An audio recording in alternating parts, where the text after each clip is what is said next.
Olá, pessoal! Hoje nós vamos fazer aqui uma.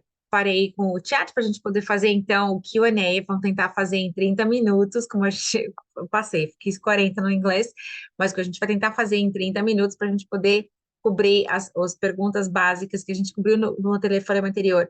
Entre os nossos telefonemas tem chegado mais perguntas, mas como a gente está querendo manter o telefonema curto, vamos ficar com essas. Um, duas, três, quatro perguntas, tá? Vou tentar fazer cinco, se eu conseguir falar rápido.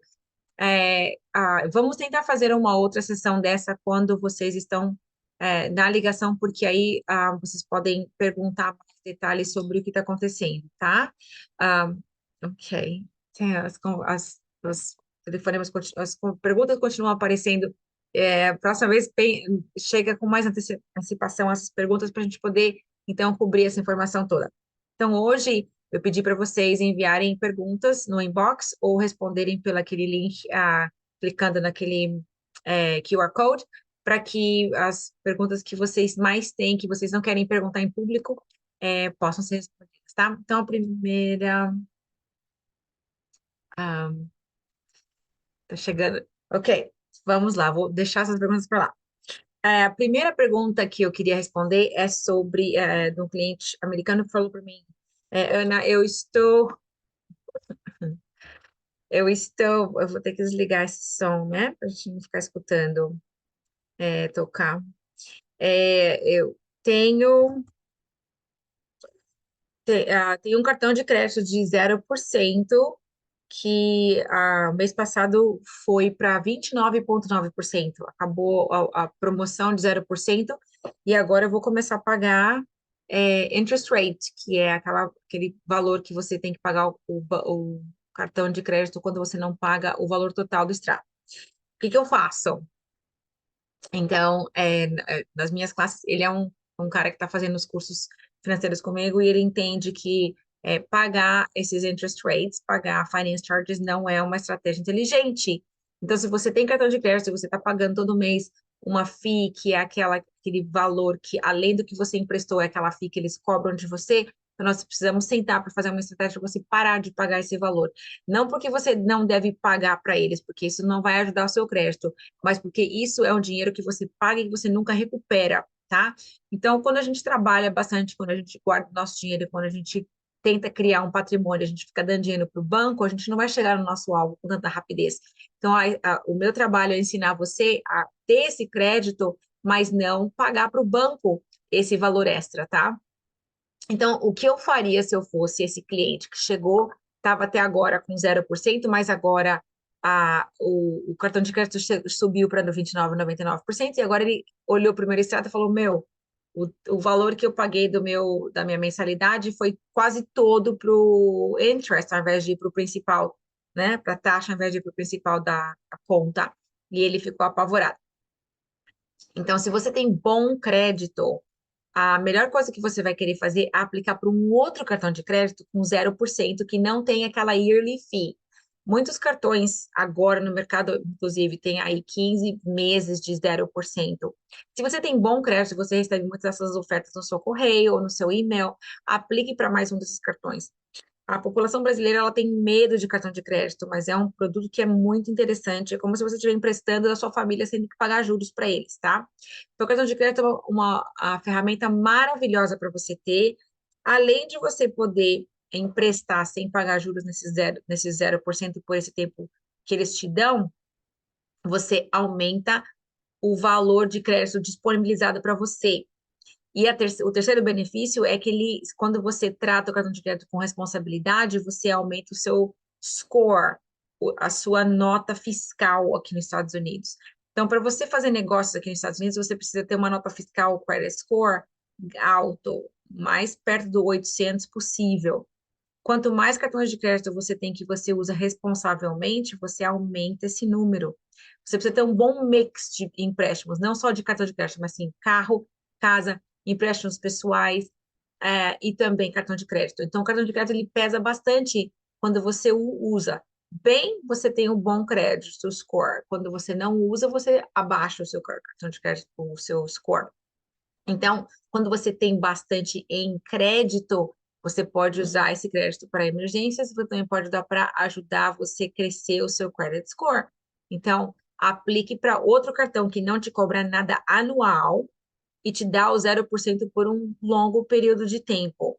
Se você tem bom crédito, se o seu credit score é bom, então você vai ter essas ofertas chegando na sua caixa postal ou no seu inbox sempre. Aplica para o máximo que você pode, porque aí você pode dividir essa dívida em outros cartões de 0%, fazer o pagamento mínimo e projetar para pagar esse valor total no final desse 0%, que ele não fez essa vez e por isso ele tem essa dívida que agora está começando a cobrar juros dele. Então, vamos dar um exemplo de como você trataria essa dívida. Vamos dizer que ele está devendo lá $1.000, tá? Ele aplicaria para um outro cartão de 0%, aí ele transfere esse valor de $1.000 que está devendo no cartão de 29% para o cartão de 0%. Agora, ele não vai mais pagar juros. Vamos dizer que esse cartão dá para ele 12, eu vou falar 12, para ficar mais fácil fazer a conta.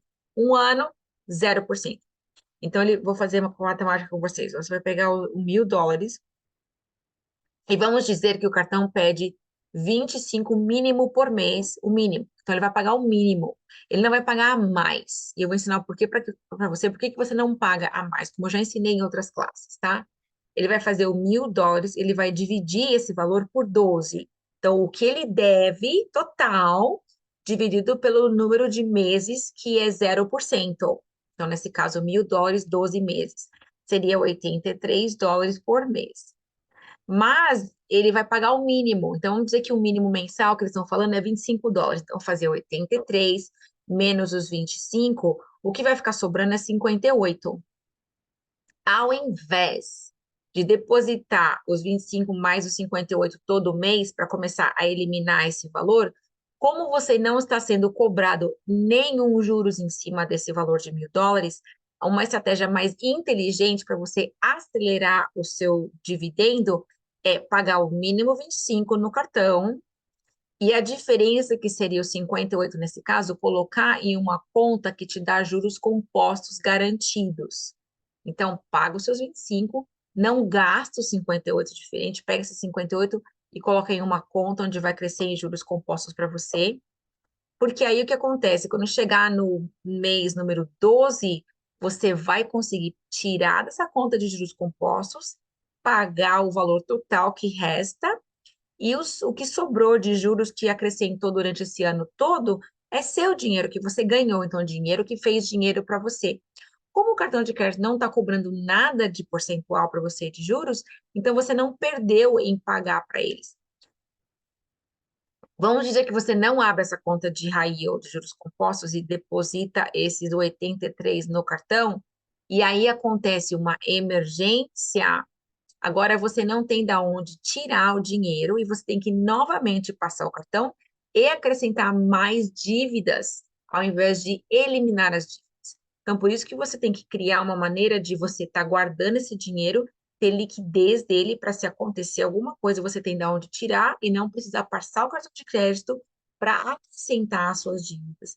Que foi o que aconteceu com o primeiro cartão dele. Ele teve uma emergência, passou o cartão de crédito e não tinha um plano de ação para eliminar aquela dívida inicial. Tanto que chegou no final do 0%, ele não tinha o dinheiro para eliminar, ele não tinha esse balão, tá? Mas se ele tivesse feito isso na primeira vez, hoje ele não iria ter que fazer uma outra transferência. Ah, não é fácil de fazer? Super. Se você tem bom crédito, você aplica esses cartões, você transfere de um para o outro, você não perde nada e você ganha esse tempo grande, né, extra, para você eliminar essa dívida. Você divide isso aí em parcelas, coloca o mínimo no cartão de crédito, põe o outro líquido em uma conta de high yield, os juros compostos, chega no final do prazo, pega todo aquele dinheiro, elimina toda aquela dívida e não fecha o cartão, tá? Se você fechar o cartão, aí você elimina esse valor em crédito que você tem disponibilizado para você. Então, como eu falei para ele, não pague esse cartão de 29%, mas não corte ele, não feche essa conta, porque ele tem ali $7.000 em crédito. Então, o que ele vai acontecer? Se ele fechar, ele vai diminuir o crédito disponibilizado para ele. Ele pagando essa conta, agora ele vai ter 7.000 novamente disponível. Se ele tiver uma emergência, ele tem de onde tirar $7.000.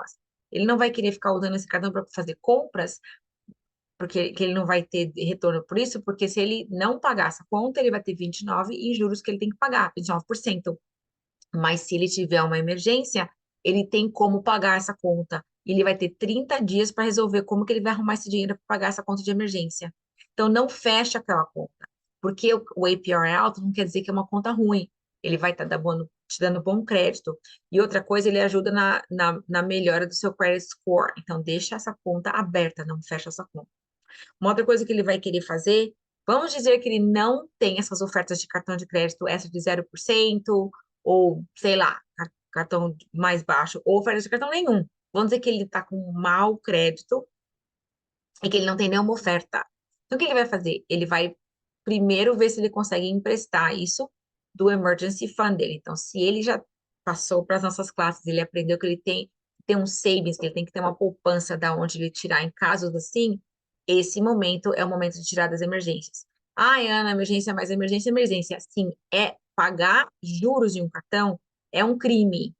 Não pague juros em cartão. Se você já participou das minhas classes, você entende o perigo que é jogar o seu dinheiro para o banco onde você não tem retorno. Então, elimine essa conta, tire da sua emergência, pague esse cartão de crédito. E agora vamos começar a aumentar ou alimentar a sua emergência novamente para você ter de onde tirar. Mas o cartão de crédito, juros, você não deve pagar never, never, never. Ok? Outra maneira, então tá bom, Ana, não tenho 0% para aplicar e não tenho fundo de emergência. Então nós vamos conversar com a sua família, ver se alguém na sua família te empresta dinheiro para você pagar isso aí sem juros. Então vai emprestar de família, vai emprestar de amigos para ver se você elimina essa conta e vai pagando de pouquinho para sua família. É uma outra maneira de você pagar essa dívida sem aumentar os seus juros. E a minha última solução, caso não tem família, não tem fundo de emergência, não tem opção de aplicar para outro cartão de crédito, seria você ligar para o cartão e falar, olha aqui, 29 é muita coisa, isso é uma ladrão, não fica roubando de mim, não. Vamos abaixar esses juros. Seja de uma maneira, eu estou falando com você dessa maneira, mas geralmente eu não falaria dessa maneira com o cartão. Eu contaria uma história bem triste, falando, isso aqui é muito caro para mim, a economia está muito ruim, eu estou apertado, eu não estou conseguindo pagar, gostaria de saber o que que vocês podem fazer para diminuir esse rate. E pede para eles colocarem você num plano de pagamento, eles vão diminuir a sua rate e colocar lá um X% de juros, diminuindo os 29, e você vai ter, eu vou falar uns 6 meses, mas às vezes 12 meses de pagamentos automáticos, onde eles vão debitar automaticamente na sua conta. O que tudo bem, porque se vai diminuir o valor que você está pagando em juros para eles, está ótimo. Faz isso.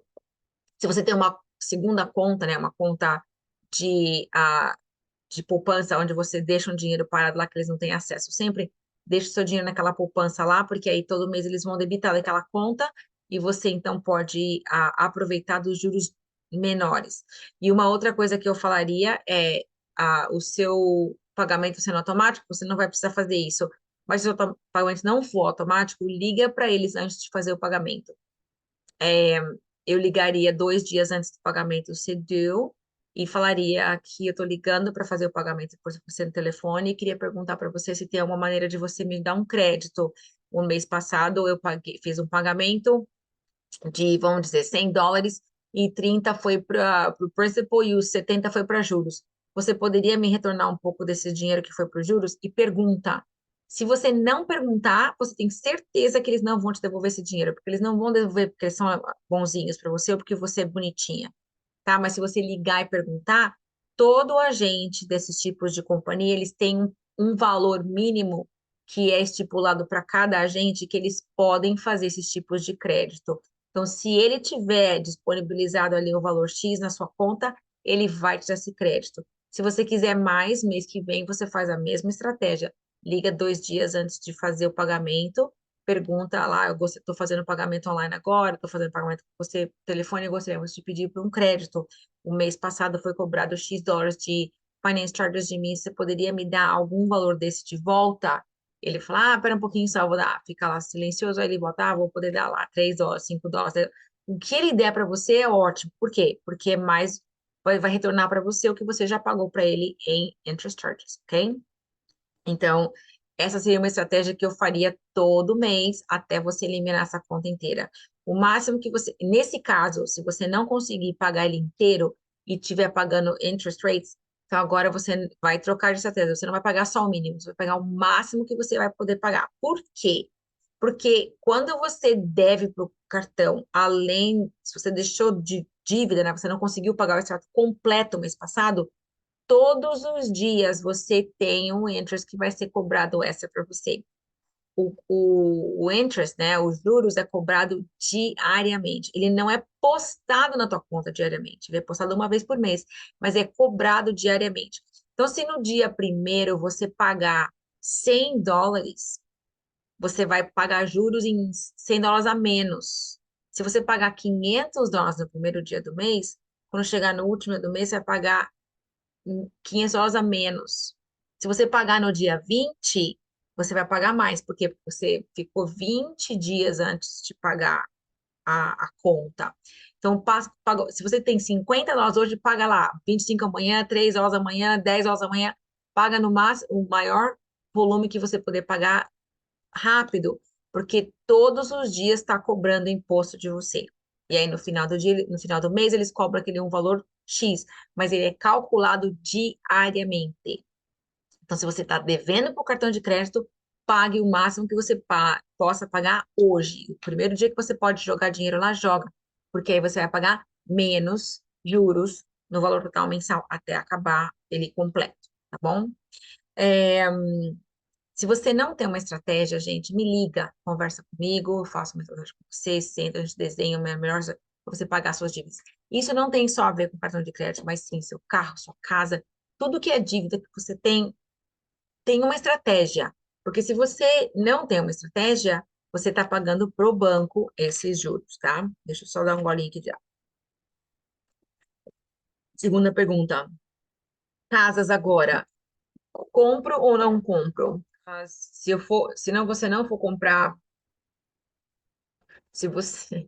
Outra pergunta aqui. Se você não for comprar. Uhum.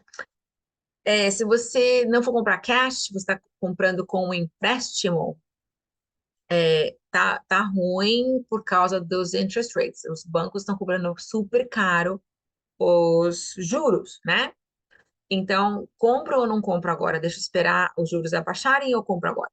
Então, eu tô além da área de investimento, também estou na área de real estate. Eu tenho a minha licença de corretora. E o que eu sempre falo, especialmente em épocas dessa maneira, é: se você for esperar até tá bom para comprador, então todos os compradores vão estar comprando. Aí você vai ter competição. Hoje em dia, as rates estão altas. Então, se você pode comprar hoje, compre hoje. Por quê? Porque você tem vários benefícios. O primeiro benefício é que você é o único que está aplicando para aquela casa. Então, o vendedor, ele vai querer fazer você feliz, porque não tem ninguém mais aplicando para comprar a casa dele. Então, se você falar assim, olha, eu quero que você me dê uma geladeira nova, eu quero que você pinte essa parede, eu quero que você tire o carpete. Tudo que você pedir para ele, ele vai fazer porque ele não quer perder a venda. Então, você tem opções e você pode demandar melhor mais, né, do vendedor, porque ele não vai querer perder você como comprador. Então, você tem esse benefício número um. Número dois, você pode ofertar menos do que o valor da casa. Por quê? Porque não tem ninguém ofertando. Então, novamente, ele vai querer manter você como comprador. Mas uma estratégia mais inteligente do que ofertar menos é o que vai solucionar o problema das rates estar sendo tão altas. Então, vamos dizer, hoje em dia, se você tem bom crédito, você vai pagar em uma média de 8 a 9% para comprar uma casa em juros. Se você for olhar na regra normal de juros, quando você passa de 4,7%, você está pagando o dobro da casa em juros. Então, o valor da casa, vamos dizer que é 500 mil. Se os juros for mais de 4,7, você vai pagar mais 500 mil de juros. É a fórmula básica. Então, 8% você vai pagar, na verdade, 500 na casa e 1 milhão de juros, na verdade, né? Então, você quer eliminar isso. Como que você faz isso? Ao invés de pedir para o vendedor abaixar o preço da casa, você vai pedir para o vendedor fazer um crédito, a gente chama de seller's credit. É um crédito do vendedor para o comprador. Não no preço da casa, mas sim em juros. Então, ele vai pagar antecipado 2 ou 3 anos de juros para você. O que isso vai acontecer?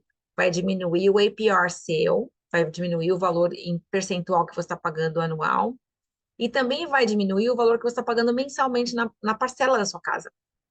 Então, se você está, vamos dizer que você está comprando uma casa de $500 mil, você, ao invés de pedir para ele diminuir para 470, você vai ofertar 500, mas você fala assim, eu quero $30 mil em créditos para os juros. Então, o que eles vão fazer? Eles vão pegar 10 mil, ofertar no primeiro ano, 10 mil no segundo ano, 10 mil no terceiro ano, em juros que ele vai pagar para você. Então, vai diminuir um grande valor de juros que você está pagando mensalmente para o banco. Então, o seller, o vendedor, vai pagar os juros para você, né? Por você. Ao invés de você pagar os juros, quem vai pagar os juros é o seller. Ele vai dar isso em uma bolada só quando faz o fechamento da casa, mas o banco já vai poder coletar, esse dinheiro vai ser colocado em uma conta escrow e todo mês ele vai ser debitado para o banco, ao invés de você pagar para o banco, essa parte dessa conta que o vendedor deixou ali em crédito, ele vai ser dispersado para o banco mensalmente. Então, elimina você pagar e o banco que vai pagar. Então, o que acontece? A sua mensalidade, a sua hipoteca vai diminuir e também, com esse tempo que você tem de 3 anos desse crédito, você pode muito bem esperar as rates abaixarem e aí refinanciar o seu empréstimo para ir diminuir para o restante dos 30 anos. Então, você pode ali fazer um empréstimo daqui 2, 3 anos, quando abaixar as rates, que aí você pegou a casa mais barata, você fez pagamentos baratos por 3 primeiros anos, e aí você pode continuar fazendo os pagamentos baratos, você vai continuar, vai fazer um refinanciamento e vai começar uma loan nova. Então, compra ou não compra nesse momento? Sim, compre. Por quê? Porque você pode pedir para as melhoras da casa, você pode fazer negociações com o vendedor e você pode pedir para o crédito para diminuir as rates, que é o que todo mundo com medo, né? Eu estou com medo das rates. Então, você pode negociar essa rate com o seu vendedor para que você não tenha esses pagamentos altos mensalmente e você pode diminuir de 8% para 5%. Você pode pedir 3 pontos para ele de crédito. Ele diminui para 5%, 5% é um valor que é bem viável, é um valor muito melhor do que os 8% que a grande maioria das pessoas estão pagando hoje em dia. Então, isso é uma estratégia inteligente, que você deve sentar com o seu profissional, o seu real estate agent, ou com a pessoa que você está sendo direcionada para fazer, né, a compra a loan, para que você possa, então, ser instruído na melhor maneira de comprar essa casa, mas não deixe de comprar a casa agora, porque não tem competição. Então, você vai ter a melhor opção para poder fazer as ofertas e demandar o que você quer daquela casa, tá? Então, essa é a pergunta número 2. Pergunta número 3 vem com respeito à organização da papelada. Eu já fiz uma classe sobre isso, mas a pergunta do cara foi assim, Ana, eu não sei onde a minha papelada tá, eu não sei onde a minha carteira está, como que eu organizo essa monte de porcaria? Tá? Achei muito engraçada a maneira com que ele perguntou. Eu, sozinha, como pessoa, né, sem estar casada, eu não tinha muita organização dos meus documentos, mas quando eu casei, eu tive certeza de colocar os meus documentos em ordem, a gente sempre tem um envelope aqui em casa com os documentos importantes, com as certidões de nascimento, os passaportes, a minha certidão de naturalização, certidão de casamento, as cópias de tudo que está na nossa carteira. E eu fiz isso porque uma vez a minha carteira foi roubada e eu não tinha como, eu não lembrava de nada, não sabia os números dos meus cartões, a minha identidade, nada. Então eu aprendi a fazer isso. Então, toda vez que a gente tem um documento novo, eu tiro uma fotocópia, faço um escaneamento e guardo 3 cópias. Número 1, eu faço um xerox, né? Uma cópia em preto e branco, e coloco nesse envelope onde nós temos todos os nossos documentos ali. A segunda forma eu tenho uma forma digital desse mesmo documento. Então, todos os meus documentos estão escaneados e salvos em uma forma digital. E a terceira maneira, eu tenho um pendrive, que é uma maneira física, porque né, dessas 3 maneiras eu sempre vou ter acesso a esses documentos. Então, todos os documentos da minha carteira, da carteira da minha esposa, da carteira dos meus filhos, todos os nossos documentos além da carteira, né? Como eu falei, o passaporte, certidão de nascimento, certidão de casamento, o meu documento de naturalização, a nossa trust, né? O nosso testamento, a, o papelado da nossa casa, né? Da compra da casa. Então, will, a deed and the title da nossa casa, a certidão de óbitos do meu pai, tudo que é documentação que é importante, os originais estão nesse envelope, e aí eu tenho um outro envelope com cópias numa outra, no nosso banco, na verdade, numa security box, a cópia, né? Eu tirei cópia xerox de todos esses, e aí eu tenho escaneado no Drive e também tenho um pendrive. Não, o escaneado Drive eu não tenho no Google, porque o Google é uma coisa que é muito hackeável, é um espaço que muitas pessoas têm acesso a esse tipo de documento online. Mas existe uma companhia super segura que é gratuita, chamada Proton, Proton. E eu tenho uma conta grátis ali, que me dá acesso, acho que a 5 gigas. Então, eu tenho uma conta com o meu password, que eu tenho só dos meus documentos ali. Então, eu escaneei e guardei no Drive online. Então, se eu tenho acesso à cloud, eu acesso esse meu Drive online e pego a cópia de todos esses documentos. Se por acaso eu estiver viajando, me machucar, ou meus filhos estiverem viajando e se machucarem, eu tenho acesso a esses documentos. É só um telefonema, só um requerimento de telefonema, eu posso para qualquer documento desse.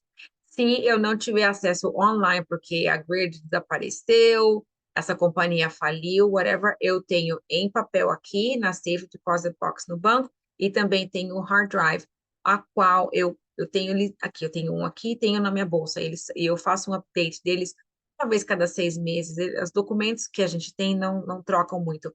É só quando a gente troca, por exemplo, quando um cartão de crédito vence e vem um novo, aí eu faço o update dessas vias e, e faço as cópias também, faço o update das vias. Então, só no caso de trocar, por exemplo, quando a gente mudou para a Flórida, a gente trocou a nossa driver's license, aí eu fiz o update de todas essas vias. Quando nossos cartões de crédito eles expiram, né, mandam via nova, eu faço a mesma coisa. Por quê? Porque se eu precisar de acessar a qualquer minuto, tá ali. Geralmente, quando você quer cancelar, só o número né, cancelar foi roubado ou você perdeu, não é só o número do cartão que você precisa, você também precisa daquele CVV, né, o número de segurança atrás. E isso não está no seu extrato. É só o cartão físico que tem esses dados, tá? Então, por isso que é interessante você ter a cópia para que você tenha acesso a esses dados importantes. Ah, então, dessa maneira, eu mantenho tudo tranquilo, tenho acesso, não é hackeável, e todo momento que eu precisar, eu tenho acesso a esses documentos. Eu tenho mais duas perguntas que eu gostaria de responder. Uma é sobre seguro de carro, casa e boat, de barco, que uma pessoa me perguntou, porque aqui no estado da Flórida nós temos um problema muito grande agora com seguro, porque muitas companhias não estão assegurando, porque elas estão fugindo do estado da Flórida, porque nós temos muitas tempestades e são poucas as companhias que estão mantendo negócios aqui. Então, ele me perguntou como que ele faz para assegurar o carro, a casa e o boat desse cliente. Então, o que eu faria, e você tem que tomar cuidado com companhias que são baratas, porque às vezes eles não oferecem o mínimo que é exigido pelo estado de seguro, tá? Então, inclusive com casa e com carro, é esse o problema que nós estamos vendo agora. As companhias que são novas ou que são mais baratas, elas oferecem para você um valor bem barato, mas elas não têm a cobertura mínima que o estado exige para esses tipos de apólice. Então, o que acontece? Você compra essa apólice barata e aí você envia, né, para o lien holder, que seria ou a companhia de mortgage ou a companhia do carro que vendeu para você, e eles avisam para você, não está coberto o necessário que é necessário pelo Estado. Você precisa adicionar cobertura X, cobertura S. Aí você ou não faz, ou você não tem conhecimento como fazer, você deixa passar. Só que quando você deixa passar, a companhia que é a sua seguradora, ela precisa, não, desculpa, o lien holder, né, a pessoa que tem ou o banco da sua casa ou o banco do seu carro, eles precisam ter esse tipo de seguro para continuar fazendo negócio com você. Então, eles vão buscar uma seguradora e eles vão adicionar essa parte que não está completa no seu seguro, que você assinou barato, e aí vão colocar esse custo na sua mortgage, acima da sua mortgage ou acima do seu carro, dos seus pagamentos.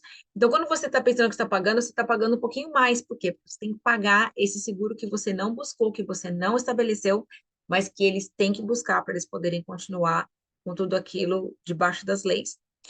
Então, o que que você tem que fazer? Você tem que buscar não só o que é mais barato, mas aquele que vai cobrir o mínimo que é exigido pela lei do estado.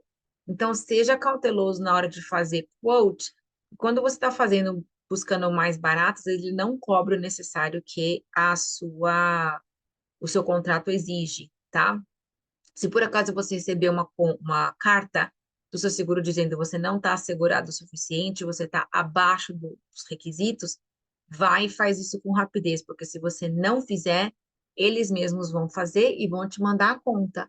E daí eles não têm o seu interesse, né? O interesse deles é coletar, não é cobrir com um valor mais acessível para você. Então, faça isso com rapidez, se você receber uma carta dessa e não deixe de ser assegurado, né? Aqui é o país do seguro. Mas quando você tem uma catástrofe, como é o caso aqui da Flórida, né, que teve o hurricane, muitas pessoas perderam casa, carro e boats e barcos e não tem seguro, então elas perderam todos esses bens e estão sem os bens e não tem como recuperar. Então é importante você assegurar os seus bens para que você possa ter recursos caso aconteça uma tragédia. E ah, acima desse mesmo tema, eu tive uma pergunta de um cliente que perguntou para mim qual que é a diferença entre seguros de vida. Ele perguntou de três, de dois, na verdade, mas eu vou incluir o terceiro porque eu acho que é importante uma educação bem básica.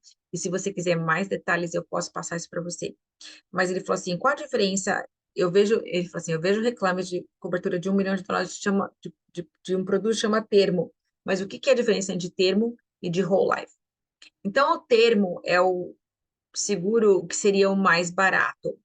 Ele assegura você que escolhe 10, 15, 20, 25 ou 30 anos. Então, ele é o mais barato, por quê? Porque geralmente você vai comprá-lo, você vai adquirir esse seguro quando você é novo, então você é novo e saudável, então é barato, porque quando o seguro é para caso você adoeça ou faleça.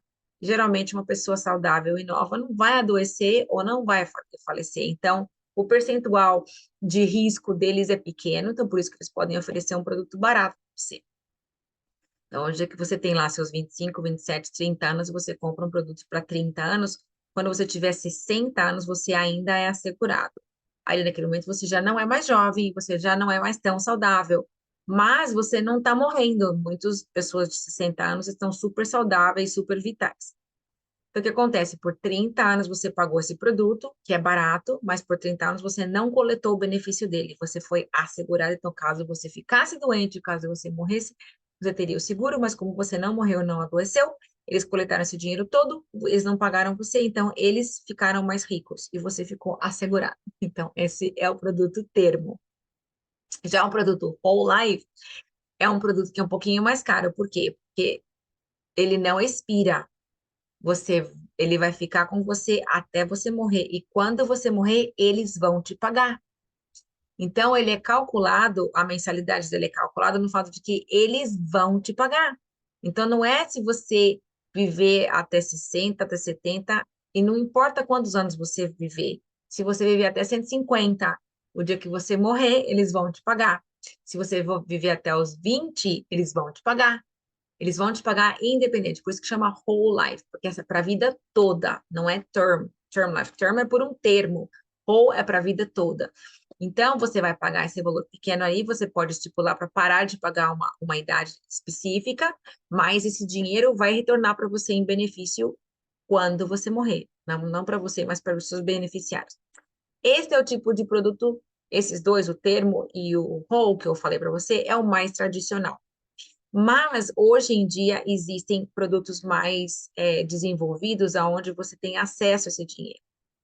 o whole life hoje em dia, você pode fazer uma policy onde esses aportes mensais que você deposita ali, eles podem ser líquidos para você usar para comprar uma casa, comprar um carro, fazer uma viagem, pagar para um casamento, fazer o que você quiser com esse dinheiro. O dinheiro é seu, você fez o aporte, mas ele pode voltar líquido para você. Então, ele é um savings account, ele é uma conta de é,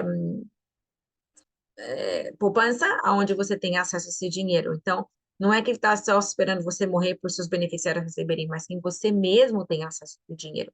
Então, esses tipos de produtos de whole life existem, e se você não tem uma pessoa para conversar com você com isso, eu te explico sobre esse produto. E o termo, que muitos de vocês não sabem, ele também tem uns produtos que são mais recentes, onde você pode ter o retorno desse investimento. Então, mesmo que você pagou por 10, 15, 20 anos e você não faleceu, você não adoeceu, você pode pegar esse dinheiro de volta. E se você não sabia que existe produtos de termo dessa maneira, converse comigo, porque existem, chama Cashback Option. Você pode ter o retorno de todos esses aportes que você fez durante esse tempo todo. Você foi assegurado, você não morreu, você não faleceu e você não adoeceu, você pode repor esse dinheiro para você mesmo. Então, esses produtos existem. Se você não sabe sobre isso, conversa comigo. Tem mais um terceiro tipo de seguro que chama Indexed. Indexed Universal é um tipo de produto que ele vai proteger você por um período da sua vida, não é para a vida. Você vai receber um dinheiro quando você falecer, os seus beneficiários recebem, mas ele também tem acesso enquanto você vive. Ele é mais agressivo porque ele é indexado, ele cresce com o valor da bolsa, você não perde o dinheiro que você investiu ali, mas você tem o benefício do investimento. Ele é um produto mais novo, a gente não tem muitos clientes que estão utilizando do benefício dele, por quê? Porque ele é um produto tão novo, só existe desde 1980. Os outros produtos existem desde que mundo é mundo, desde 1880. Então, o produto de whole, o produto de term, a gente tem a garantia que eles trabalham dessa maneira porque eles prometem. Já o produto index, ele existe por pouco tempo, então nós não temos tantos clientes que utilizam ele para a gente poder falar do benefício dele. Eu tenho um pouco de receio com questão a index, porque ele fica com o dinheiro travado por um período de tempo, ele não é líquido. Então, para você poder utilizar o produto que foi pago em aporte, você tem que esperar um grande período de tempo, geralmente de 7 a 10 anos. O dinheiro fica travado ali sem poder ter fluxo para você de volta.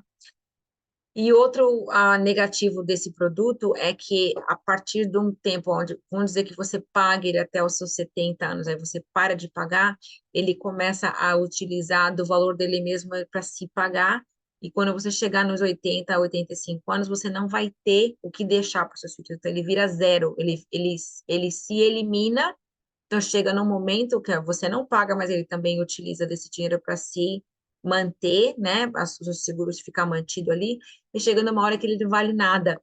Então, na hora de você falecer e deixar um patrimônio para sua família, você não tem, porque ele virou zero. Então, eu não sou muito fã de index, mas ele existe.